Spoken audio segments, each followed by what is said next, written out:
The toymaker's shop stood at the edge of town, shrouded in mystery. A crooked sign creaked in the wind above its warped wooden door, reading, "Davenport's Delights." Most people in town avoided the shop, saying Old Man Davenport hadn't opened his doors to customers in years.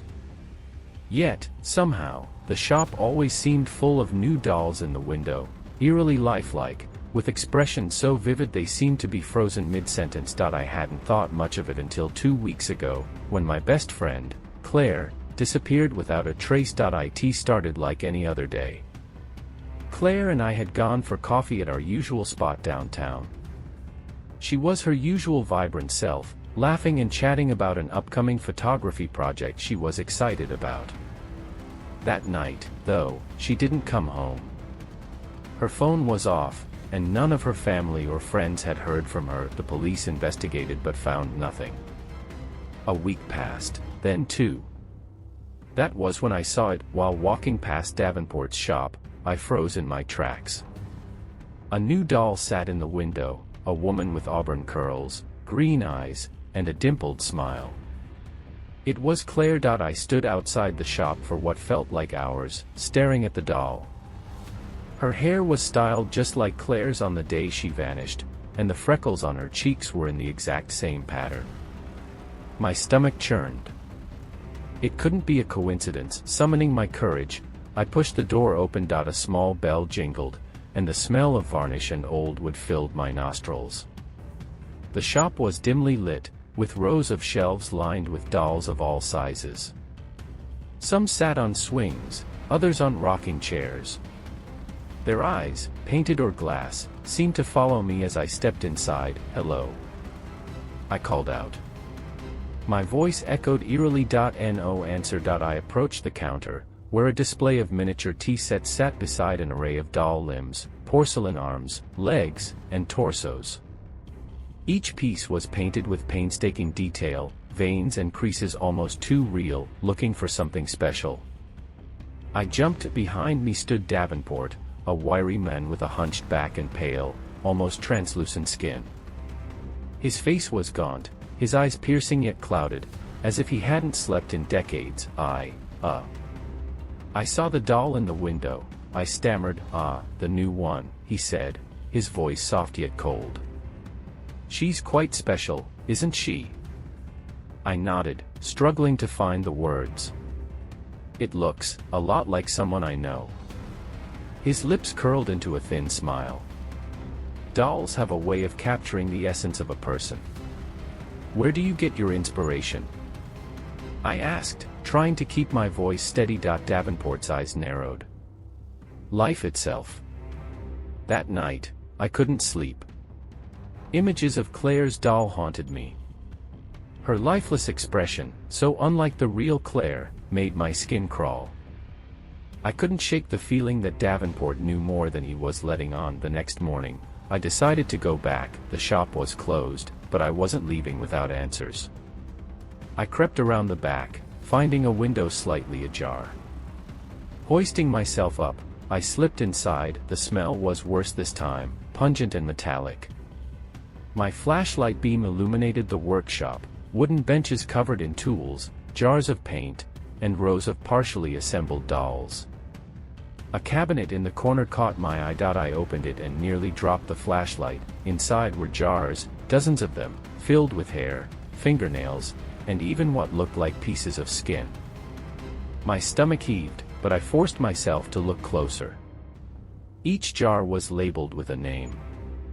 My breath caught when I saw it. "Claire Whitman, what are you doing in here?" The voice sent ice through my veins. Davenport stood in the doorway, his face twisted in fury. My words failed me. "You shouldn't have come back," he growled, stepping closer. I bolted, knocking over a table as I ran. Tools and doll parts clattered to the floor. Davenport lunged, grabbing my arm with surprising strength. "You don't understand," he hissed. "They're not just dolls. They're preserved." "What are you talking about?" I screamed, struggling to free myself. Davenport dragged me toward the workbench. "They were lost souls. I saved them." Gave them new life. You're insane. I spat, kicking him in the shin. He let go, and I stumbled backward, grabbing the first thing I could, a heavy metal mallet. Stay away from me. Davenport laughed, a hollow, bone-chilling sound. You think you can destroy me? I've been doing this for decades. You're just another piece of my collection now. He lunged again, but this time I swung the mallet with all my strength. It connected with a sickening crunch. Davenport crumpled to the floor, blood pooling beneath him. I didn't stop to think. Grabbing Claire's jar from the cabinet, I ran out the back door, my heart pounding. The police arrived minutes later. I led them to the shop, but when we entered, everything was gone. The shelves were empty, the jars missing. Even Davenport's body had vanished, but I had proof. The jar labeled Claire Whitman. Weeks later, I visited Claire's family to return her remains. They were devastated but grateful for closure. As I left their home, I passed another toy shop in a different town. In the window sat a doll with auburn curls and green eyes. The sign above the door read, Davenport's Delights. The sight of the sign made my stomach twist. Davenport was dead, I was sure of it. But the shop's name, the doll in the window, and the eerie familiarity sent shivers down my spine. The doll wasn't just any doll. It wasn't Claire this time, but someone else. I stared at the window, trying to place the face. The longer I looked, the more familiar it became. It was a woman I'd seen in the news, Sarah Whitehall. She had disappeared 3 weeks ago from a neighboring city. The twisted realization dawned on me. Davenport, or whatever force he served, was still operating. My instincts screamed at me to walk away, to leave this nightmare behind. But my feet carried me toward the shop. The bell above the door jingled, the sound identical to Davenport's old shop. Inside, the atmosphere was suffocating. Rows of dolls sat on their shelves, their glassy eyes gleaming in the dim light. Each face seemed to carry a story, a moment frozen in time. The shopkeeper emerged from the back room. He wasn't Davenport, but the resemblance was uncanny. Tall, gaunt, with the same pale, almost translucent skin. His eyes held the same cold calculation. Welcome to Davenport's Delights, he said, his voice smooth yet chilling. I need to ask you something, I said, trying to keep my voice steady. The man tilted his head, watching me with a curiosity that felt predatory. Of course. Ask away. That doll in the window. Where did you get it? The man's lips curled into a thin smile. Ah, Sarah. She's one of my finest works. Would you like to see her up close? I froze, my breath catching in my throat. He knew. The shopkeeper turned and gestured for me to follow him toward the back room. Against every ounce of reason, I stepped forward, my fists clenched. The workshop was almost identical to Davenport's, jars of paint, tools, and the same cabinet that had haunted my nightmares. On the workbench lay an incomplete doll. Its face was disturbingly lifelike, though unfinished. You work just like Davenport, I said, trying to mask the fear in my voice. The man chuckled. Davenport? No, no. He was merely a servant of the craft. A novice, really. I'm perfecting his work. My eyes darted to the cabinet. It was slightly ajar, revealing rows of jars inside. You're just like him, I said, my voice rising. You're taking people, turning them into immortals, he interrupted. I give them eternity. Eternity as dolls. I spat. The man's expression darkened. They are preserved. Beautiful. Free from pain, free from death. Don't you see the gift I offer? I stepped closer to the cabinet, trying to keep his attention elsewhere. You're insane, I said. People don't want this. They want to live. To feel. He laughed, the sound echoing like broken glass. And what do you think living has brought them? Pain. Loss. I take that away. I give them perfection. With his gaze fixed on me, I yanked open the cabinet. Rows of jars stared back at me, each labeled with a name. My stomach churned as I read the labels: Sarah Whitehall, Marcus Crane, Emma Beach. My hand brushed against a familiar name: Claire Whitman. What are you doing? The man snapped, his tone suddenly sharp. I grabbed the jar and hurled it to the ground. It shattered, and the room was immediately filled with an ear-piercing shriek.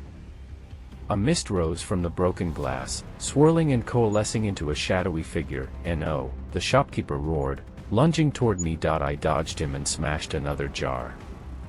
Then another. With each shatter, the shrieks grew louder, the mist thicker. The shadowy figures began to take shape, their forms flickering between human and something more ethereal. The dolls on the shelves began to move. Their heads turned, their glassy eyes glowing.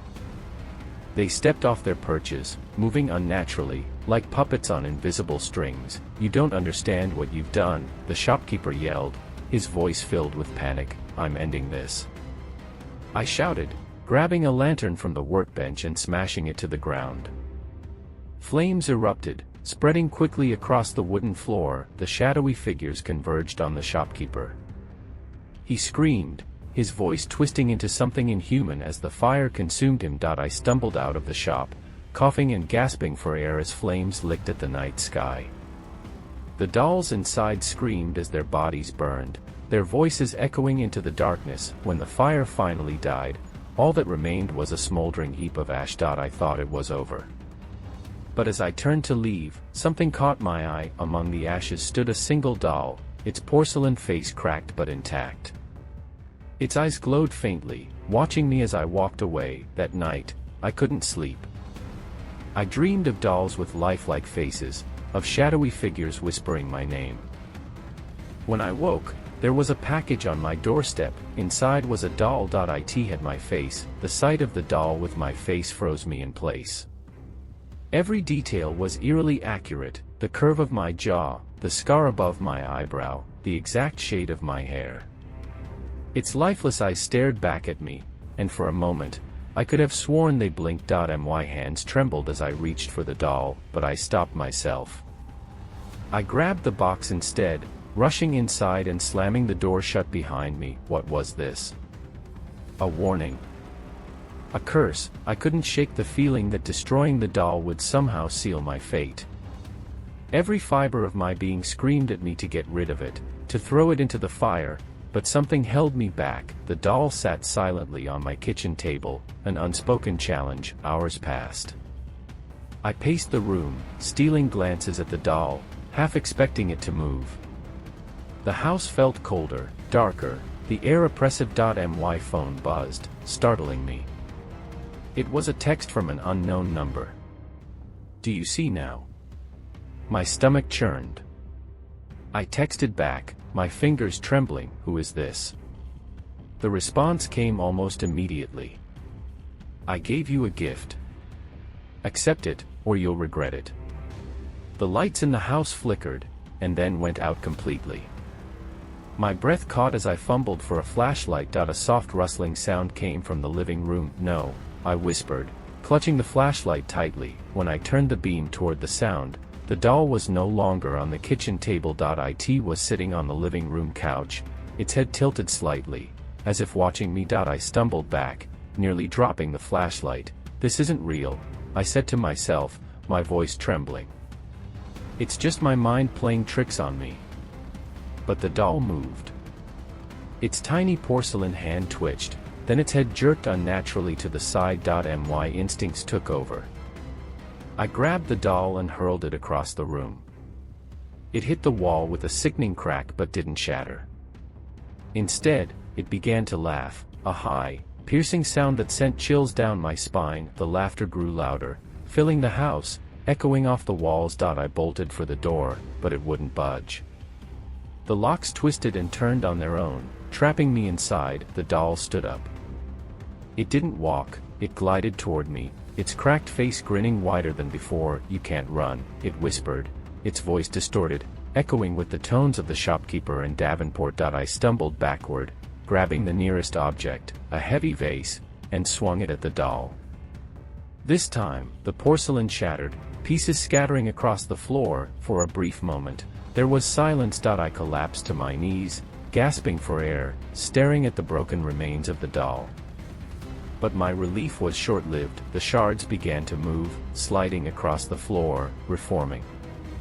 From the fragments, not one doll, but dozens emerged, each smaller than the original, their faces twisted into grotesque parodies of my own. They scuttled toward me, their tiny hands clawing at my legs, pulling me down. I fought desperately, kicking and thrashing, but the dolls were relentless. Their laughter returned, louder and more chaotic, filling my ears, drowning out my screams. In my panic, I spotted the fireplace poker and grabbed it. Swinging wildly, I managed to scatter the dolls, their porcelain bodies cracking under the force. But for every doll I destroyed, two more seemed to take its place. Desperation took over.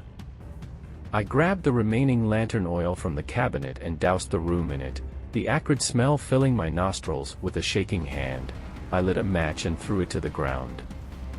Flames erupted, engulfing the room. The dolls screamed, a sound that didn't seem possible, and their forms melted into the fire. But as the flames spread, I realized I had trapped myself. Smoke filled the house, choking me. I staggered toward the door, kicking it repeatedly until it finally gave way. I stumbled out into the night, coughing and gasping for air. The house burned behind me, the flames lighting up the dark sky. I watched until the roof collapsed, the inferno consuming everything. I thought it was over, but as I turned to leave, I saw something glinting in the grass. Another doll, unscathed by the fire, its face a perfect replica of my own. Its porcelain lips moved, whispering, "This is only the beginning." I backed away from the doll, my breath caught in my throat. Its eyes gleamed under the moonlight, as if alive, reflecting a malice I couldn't comprehend. The words it whispered, "This is only the beginning," echoed in my mind like a sinister prophecy. I drove aimlessly through the darkened streets, trying to shake the unease that clung to me. But no matter how far I went, I felt its presence. My car's radio, long broken, crackled to life. A distorted voice filled the cabin, "Jack, you can't escape." The car suddenly veered off the road. I fought the wheel, but it was as if an unseen force controlled it. My headlights illuminated a sign as I came to a screeching halt. Davenport Toy Company, factory ahead. My heart sank. The place had been abandoned for decades, the site of numerous urban legends and disappearances. Yet here I was, drawn to it like a moth to the flame. The factory gates creaked open as I approached, the sound unnervingly like laughter.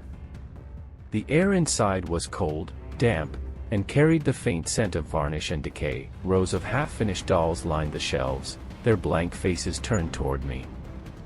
A faint melody played from deeper within, an old music box tune, slow and warped. I stepped cautiously toward the sound, flashlight in hand. The deeper I went, the more distorted the dolls became. Some had too many eyes, others lacked faces entirely, and then, I found it. In the center of the room was a massive doll, its porcelain face cracked and its eyes glowing faintly red. It stood over an ornate wooden box, its hands resting protectively atop it. The air grew heavy as I approached, and a voice emanated from the doll, deep and resonant. "You should not have come, Jack." The doll moved, its head jerking unnaturally to one side. Its hollow eyes locked onto mine as the box beneath it began to rattle. I reached for the box despite my fear, but the doll's hand shot out, gripping my wrist with inhuman strength. "You must choose," it said. "Choose what?" I shouted, trying to pull free. "The cycle ends with you, or begins anew." The box opened, revealing a smaller version of the doll, the one I had burned. Its face was pristine, but its smile was impossibly wide, and its eyes burned brighter than ever. "Destroy it," the larger doll intoned, "and you break the chain." I didn't hesitate. I grabbed the small doll and slammed it against the ground. Its porcelain body shattered, and an ear-piercing scream filled the room. The factory shook violently. Shelves toppled, and the malformed doll spilled to the floor, their hollow gazes following my every move. The large doll convulsed, its limbs twitching uncontrollably. "You have chosen," it growled. "But at what cost?" The factory's walls began to dissolve into darkness, as if the very fabric of reality was unraveling. I ran, dodging falling debris and the clawing hands of the broken dolls. I burst through the gates just as the building collapsed into a heap of rubble. The silence outside was deafening. The factory was gone, reduced to nothing but dust and scattered porcelain. I looked around, expecting the dolls to rise again, but there was nothing. For the first time in days, I felt a glimmer of hope, but as I turned to leave, I saw the doll. It lay in the grass, its face cracked and its eyes dim. Yet its smile remained, twisted and eternal, and then it whispered, barely audible over the wind, "The cycle never truly ends." Weeks had passed since the factory collapsed. I returned to my apartment, haunted by the memories of that night. The doll's final words, "The cycle never truly ends," played on a loop in my mind. But the days stretched on uneventfully, and I began to believe that it was truly over, until the package arrived. I found it on my doorstep one rainy evening, a small, unmarked box sealed with crimson wax. My stomach churned as I picked it up, the weight unnervingly familiar. Inside was a doll. It was smaller than the others, but its features were unmistakable. Cracked porcelain skin, faintly glowing eyes, and a smile that seemed to grow wider the longer I looked at it. Pinned to its chest was a note, scrawled in jagged handwriting, "They chose you, Jack. Pass it on, or pay the price." Panic set in. I grabbed the doll and ran to the fireplace, intending to burn it just as I had before. But as the flames licked its porcelain face, the doll remained intact, untouched by the heat. The whispers started again, "You can't destroy it. You can only pass it on." The room grew colder. Shadows flickered on the walls, twisting into grotesque forms. I clutched the doll tightly, unsure of what to do. I thought of the note, "Pass it on." But what did that mean? Give it to someone else? Sacrifice an innocent stranger to save myself? I tried to leave it behind. I stuffed the doll into a trash bag and drove miles away, dumping it in a remote landfill. But when I returned home, it was sitting on my kitchen counter, its head tilted as if mocking me. "You can't run from this," the whispers hissed. That night, I dreamed of the factory again. The massive doll loomed over me, its glowing eyes burning into my soul. Around it, rows of identical dolls stood in silence, their smiles frozen and menacing. "You have to make a choice," the voice boomed. "Will you break the cycle, or become part of it forever?" When I woke up, the doll was on my chest, its hands wrapped around my wrist. The room was pitch black, but its eyes glowed faintly, illuminating the note now clutched in its tiny hand. "You must choose, Jack. Tonight." I sat in the dark, grappling with the impossible decision. The weight of the doll felt heavier than it should, as if it carried the burden of every soul who had faced this curse before me. Finally, I made up my mind. I drove to the edge of the city, the doll placed carefully on the passenger seat.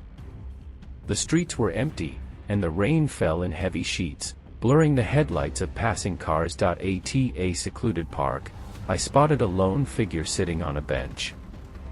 It was an old man, hunched over and shivering in the cold. My heart pounded as I approached him, the doll hidden behind my back. "Excuse me, sir," I said, my voice trembling. "I found this. I think it might belong to you." The man looked up, his eyes clouded with age and confusion. He reached out, his gnarled fingers trembling as they closed around the doll. For a moment, I felt a surge of relief. The weight lifted from my chest, and the whispers ceased. But as I turned to leave, the man's voice stopped me. "You can't give it away, Jack." I froze, my blood running cold. When I turned back, the old man was gone. The bench was empty, and in his place sat the doll, its glowing eyes fixed on me, its smile wider than ever. "You are ours now," it whispered. "Forever." I sank to my knees, the rain mixing with the tears streaming down my face. There was no escape. No way out, the cycle was unbroken. And I was its latest victim.